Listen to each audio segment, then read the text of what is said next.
এখানে দক্ষতা উন্নয়নের আরেকটা প্রশিক্ষণ আমরা রাখছি। নির্মাণ শ্রমিকের দক্ষ এবং অদক্ষ একটা কথা বলেছিলাম। যেমন দক্ষতা উন্নয়ন প্রশিক্ষণ নিয়ে যদি আমরা কাজ করি, নির্মাণ সংক্রান্ত নতুন প্রযুক্তির প্রশিক্ষণ, এই বিল্ডিংটা নির্মাণ হবে কিন্তু আমরা একটা নতুন টেকনোলজি যদি বাজারে বের হয়, আপনারা যারা এখানে নির্মাণ শ্রমিক আছেন এটার জন্য হয় এই প্রশিক্ষণটা শিখতে হবে আপনাকে টাকা দিয়ে, তাই তো? এছাড়া তো কোনো আর না হয় এটা নির্মাণ শ্রমিকের কোনো ট্রেনিং সেন্টার থেকে শিখতে হবে, তো তার জন্য একটা ফি আপনাদের কাছে চাইবে। এটার জন্য আমরা কি করবো, নির্মাণ সংক্রান্ত নতুন প্রশিক্ষণের যে টেকনোলজি আছে এটার উপরে আমরা একটা প্রশিক্ষণ শুরু করবো, যাতে কোনো শ্রমিক আগামী যে টেকনোলজি আসছে এটা থেকে যাতে পিছাইয়া না হয়, প্রযুক্তির সাথে সে যাতে চাল মিলিয়ে চলতে পারে, এর জন্য আমরা মনে করতেছি যে এই প্রশিক্ষণটা আমাদের প্রয়োজন। এবং এই যে প্রশিক্ষণটা আপনারা গ্রহণ করলেন, এটার জন্য আপনারা যদি বড় কোনো সরকারের বড় কোনো টেন্ডারে কাজ করেন অথবা বড় কোনো প্রকল্পে 10 তলা হোক আর 15 তলাই হোক একটা বিল্ডিং আপনি কাজ করলেন, নতুন যে প্রযুক্তি আপনি ব্যবহার করবেন তার জন্য আপনার একটা সার্টিফিকেট কমপ্লিট করলেন। আপনি প্রশিক্ষণ গ্রহণ করলেন কিন্তু আপনার সার্টিফিকেট নাই, কিন্তু এটা মূল্যায়ন নেই। আমরা প্রশিক্ষণ দেওয়ার চেষ্টা করবো, পাশাপাশি এটা একটা সার্টিফিকেট দেওয়ার ব্যবস্থা করবো যে আপনি এটার উপর এক্সপার্ট, এবং এই সার্টিফিকেটটা যাতে দেশে বিদেশে গ্রহণযোগ্যতা পায়, শুধু বাংলাদেশ না দেশের বাইরেও, যাতে আপনি এই নির্মাণ শ্রমিকের এই বিষয়ের উপর আপনি এক্সপার্ট, এটা আমরা একটা সার্টিফিকেট দিব যেটা আন্তর্জাতিক মানের হয়।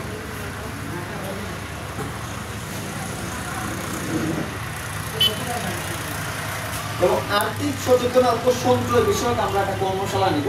এখানে অনেকেই বলে গেছেন যে আমরা 600 টাকা আমরা প্রতিদিন বুঝি করি, আমরা প্রতিদিন 600 অথবা 700 টাকা বেশি পাই।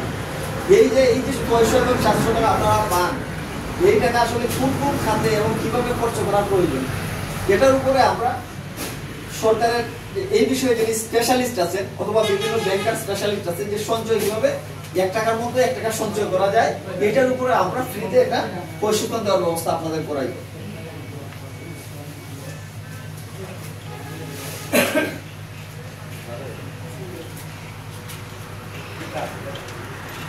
এবং আরেকটা বিষয় আমরা এখানে জোর দিয়েছি, ঠিকাদার এবং মালিকের মধ্যে যে সচেতনতাটা।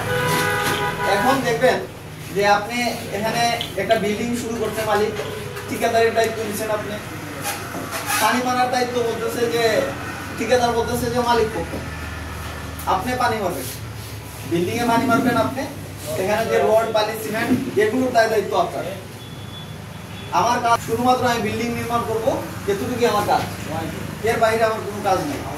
এই বিষয় নিয়েও আমরা লিখিত আকারে যে মালিকের একটা বিল্ডিং নির্মাণ করার মধ্যে মালিক এবং ঠিকাদারি যে পার্থক্যটা আছে, মালিকের কাজ কি এবং ঠিকাদারের কাজ কি, এটা আমরা এই জায়গাটায় আমরা আরেকটু ক্লিয়ার হবো।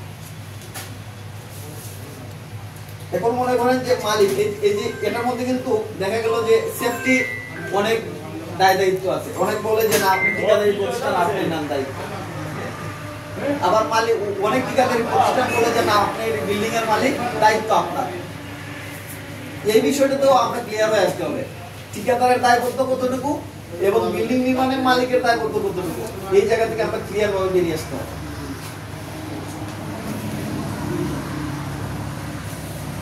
আজকে আমরা যে বিষয়গুলো আলোচনা করলাম, এখানে মূল যে প্রকল্পের যে সংক্ষিপ্ত লক্ষ্য, আমরা নির্মাণ শ্রমিক সুরক্ষা প্রকল্প শুধু শ্রমিকদের নিরাপত্তা নয়, তাদের জীবনের মান উন্নয়ন, দক্ষতা বৃদ্ধি ও সামাজিক অর্থনৈতিক উন্নয়ন নিশ্চিত করার এক সার্বিক উদ্যোগ আমরা গ্রহণ করছি।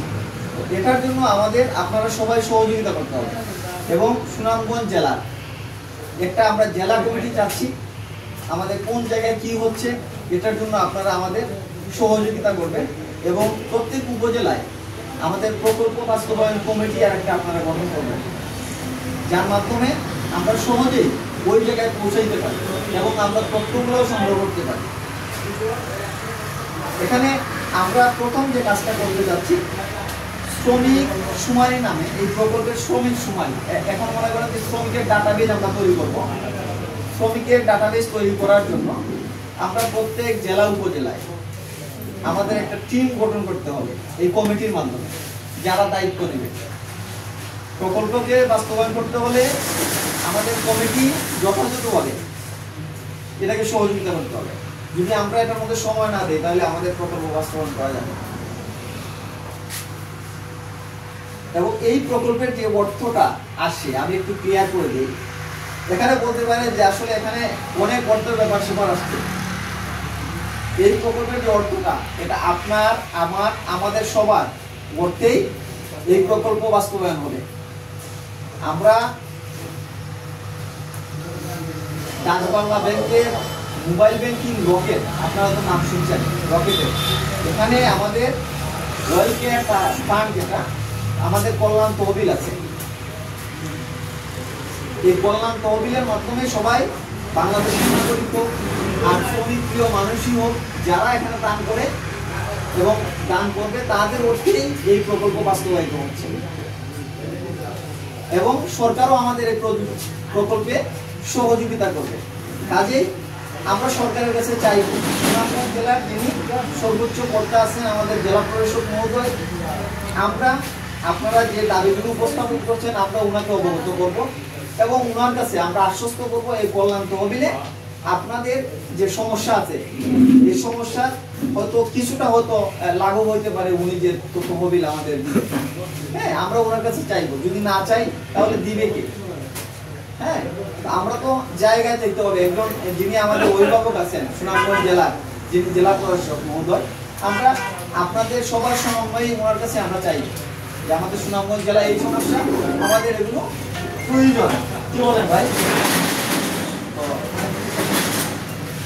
আমরা যেটা চাইবো, আমাদের সবচেয়ে আমার এখানে আপনাদের যে আপনারা যে বিষয়গুলো আলোচনা করবেন, সবচেয়ে আমার কাছে একটা বিষয় আমি মনে করছি যে আমি একজন শ্রমিকের ভাই হিসাবে আমার যে বিষয় যে জিনিসটা বেশি প্রয়োজন, আমি মনে করছি যে একজন বৃদ্ধ হওয়ার পরে আমরা যে একেবারে অকেজু হয়ে যাই, আমাদের এই জায়গায় কোনো একটা ভাতা চালু করা যায় কিনা। এটা শুধু আমি সুনামগঞ্জ জেলা প্রশাসক স্যারকে বলবো না, আমি শ্রম মন্ত্রণালয়ের যিনি বর্তমান সচিব এবং উপদেষ্টা আছেন ওনার কাছেও এটার বিষয়ে আমরা একটা আবেদন জানাবো যে শ্রমিকের একটা ভাতা যে 50-এর পরেই যাতে এই ভাতাটা আমরা পেয়ে যাই। ভোটার আইডির যে বয়স থাকবে তার 50-এর পরে যাতে আমরা শ্রমিক ভাতাটা পেয়ে যাই, এটা আমাদের বাধ্যতামূলক প্রয়োজন। এবং এটার সাথে আমি আরেকটা বিষয় যুক্ত করতে চাই, আমাদের প্রত্যেক শ্রমিকের জন্য বছর শেষে আমরা যাতে আমাদের শ্রমিকের অ্যাকাউন্টে সরকারের তহবিল থেকে যাতে অন্তত ন্যূনতম একটা ভাতা আমরা পাই। বছর শেষে আমরা শ্রমিকের অ্যাকাউন্টে আমরা ন্যূনতম একটা ভাতা চাইব। আপনারা এখানে আরেকটা বিষয়, আমার কাছে আরেকটা বিষয় অত্যন্ত লেগেছে। আমাদের শহীদ ভাই বলছেন যে সরকারি হসপিটালে আমরা গেলে কথা বলছেন ইনজেকশন দেওয়া হয়। আপনি দেখবেন যখন আপনি মেডিকেলে যান, ওই ক্যানোলা করে একটা আছে, এটা 5 টাকা না 10 টাকা দাম। সর্বপ্রথম নার্স অথবা ওই যে কর্মরত duty officer, medical duty officer, উনি লেখে যে ক্যানোলা লাগবে আপনার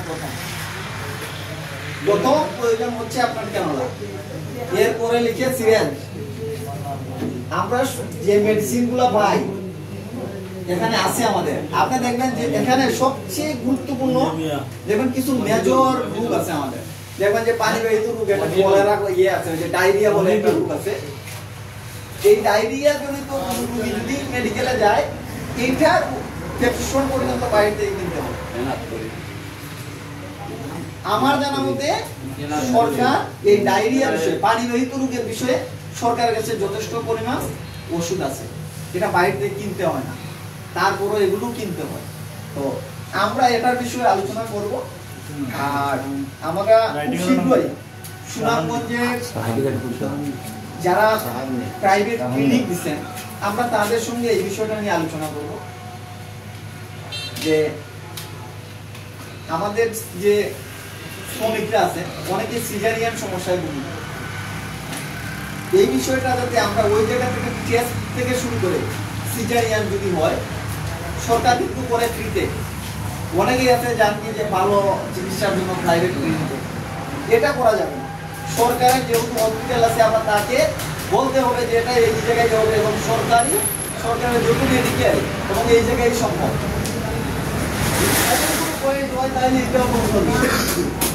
তো আমরা এই জায়গা থেকে বেরিয়ে আসতে হবে। আর ছোটখাটো কিছু টেস্ট আছে যেগুলো দেখা যায় যে সরকারি হসপিটালে হয় না, এগুলো বাইরের কোনো প্যাথোলজি বিভাগ থেকে করতে হয়। তো এটার জন্য সুনামগঞ্জে যে কয়টা প্রাইভেট প্যাথোলজি বিভাগ আছে আমরা এখানে আলোচনা করবো, যাতে আমাদের কার্ডধারী শ্রমিকদের একটা যে আপনার বলেন যে রিপোর্টটা তৈরি হয় এটার উপর কিন্তু একটা চার্জ আসে 200, 500, 100, এটার উপর যাতে আপনার 20% অথবা 25% এটা যাতে ডিসকাউন্ট দেওয়া হয় আমাদের এই বাংলাদেশ বিল্ডিং কনস্ট্রাকশনের আওতাভুক্ত প্রকল্প নির্মাণ শ্রমিক সুরক্ষা প্রকল্পের শ্রমিকদের। হ্যাঁ, ঠিক আছে। আজকে আপনারা যেগুলো আলোচনা করলেন আমি আপনাদের যে বিষয়গুলো জানাইলাম আমরা এগুলো নিয়ে আগামীতে কাজ করব।